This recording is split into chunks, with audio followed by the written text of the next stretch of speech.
Yes, again, alright mga minamahal, Alicia nyo, nagbabalik muli para sa ating panibagong video. At eto na nga, nagkabistuhan na, nabuklo ang ibang mga supporters ni former President Duterte. Yan yung sinasabi ko sa inyo na hindi lahat ng supporters ni Digong napaka-pure ng kanilang intention na suportahan si former President Duterte. Ako naawa ako kay Digong kahit nakakainis siya. Pero at the same time, parang deserve niya na din ata yung mga nangyayari sa kanya. Tingnan ninyo mismong pangalan niya, ginagamit ng kanyang supporters para makapang-scam, makapang-hut-hut ng pera sa ating mga OFW. Nakakalungkot man isipin, pero yan talaga yung nangyayari. Ngayon, hindi ko kinakampihan si Maharlika, pero may punto naman dito si Maharlika sa ginagawa ng ibang mga DDS supporters. Diba dapat kapag supporters ka,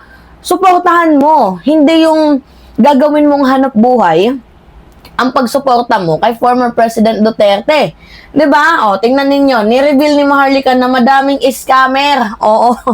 Diyan sa circle ng mga DDS. Sabi ko nga ba sa inyo, ang gugulo talaga ng mga DDS, no? Konti na nga lang kayo, hindi pa kayo nagkakasundo. 'Di ba? Alright, ito. Basahin natin. Tay, mang-i-scam na naman kami.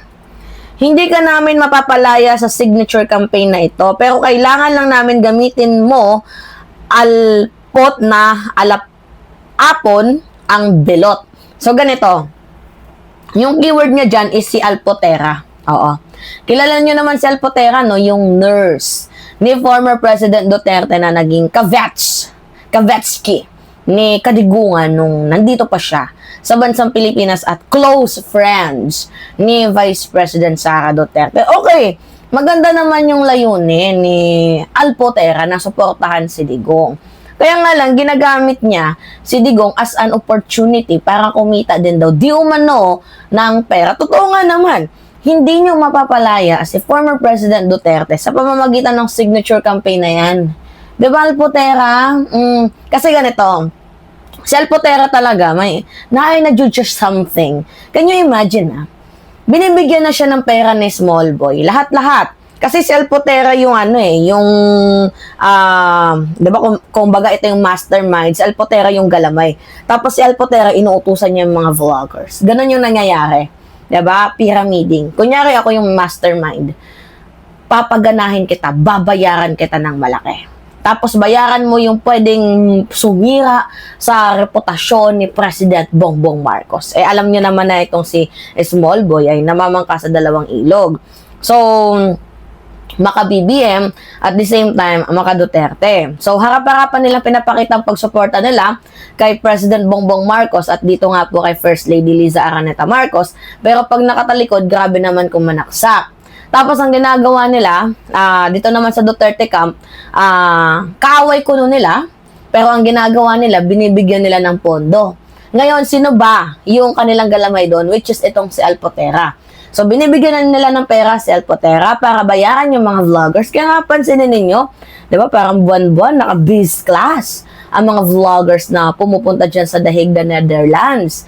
Di ba, mga minamahal para bisitahin itong si former President Duterte and, nagke-create din sila ng rallies. Hindi lang rallies doon sa The Netherlands, kundi rally din dito sa bansang Pilipinas. And guess what? Ito yung pinakamalala. Di ba sabi ko nga sa inyo, sabi pa nga sa playbook, huwag kang masyadong greedy para di ka nahuhuli. Di ba, binibigyan ka na ng pera ni small boy. Di ba? Hindi pa ba yun enough? Yung binibigay sa'yo at kailangan mo pa ding mang-scam. Di ba? Ng mga kapwa natin Pilipino. Ako naawa ko sa mga OFW na nai-scam ni Alapot. Ni anong tawag ni Maharlika? Alpot na alapapon. Di ba? So, nalulungkot ako kasi ginagamit ni Alpot, 'di ba, mga minamahal, yung pagmamahal, yung concern, yung suporta nila sa kanilang patron na si former President Duterte pa mangikil, mangamkam, manguha ng pera. Nakakalungkot man isipin, pero wala dami talagang nauuto pa. And to be honest with you guys, ang tatanga ng mga nauuto. Okay, continue tayo. Sabi ni Marlica, haha, si Atty. Vic Rodriguez, buti hindi ka pinilit na ilagay ang passport ID, phone number, home address, and full signature mo.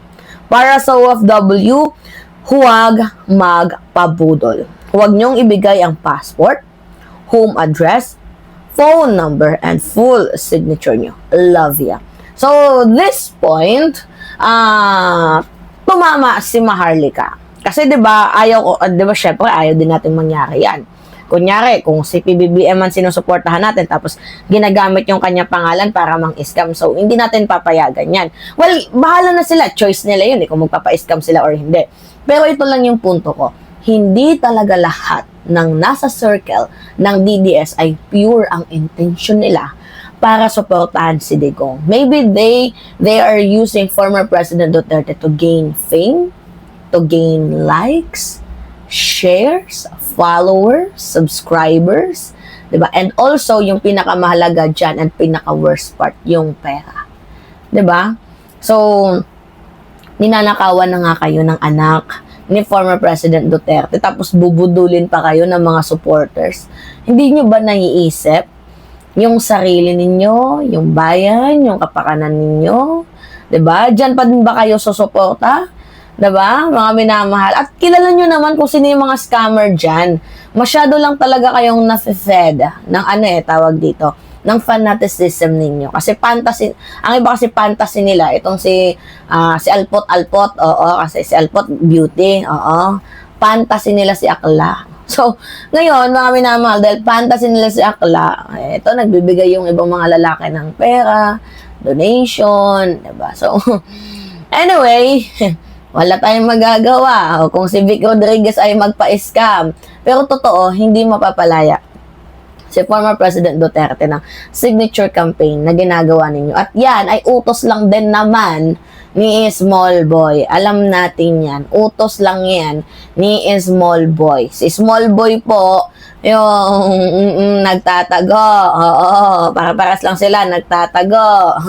Tapos ngayon, namamangkas sa dalawang ilog. Ay, nako, Diyos mio. Nakakalungkot man isipin. Pero, wala, buhay, weather lang. Diba? Buti na nga lang si First Lady. Hindi na nila pinapansin yung pamilya ni Small Boy. Buti na lang. Diba, mga minamahal. At hindi pinapansin ni FL Lisa. Dahil mabuti naman yung intensyon ni FL tapos kinukupal nila. Diba? So, alright. Mga minamahal yun po. Yeah, anyway, it's me again, Alicia nyo. Mga minamahal, nagbabalik muli para sa ating panibagong video. So, pahingi lang po ako ng comments, likes, and share. And also, don't forget mga minamahal to click the subscribe and always hit notification bell para lagi kayong na-update sa mga video na ina-upload natin. Maraming salamat at ingat, mga kababayan.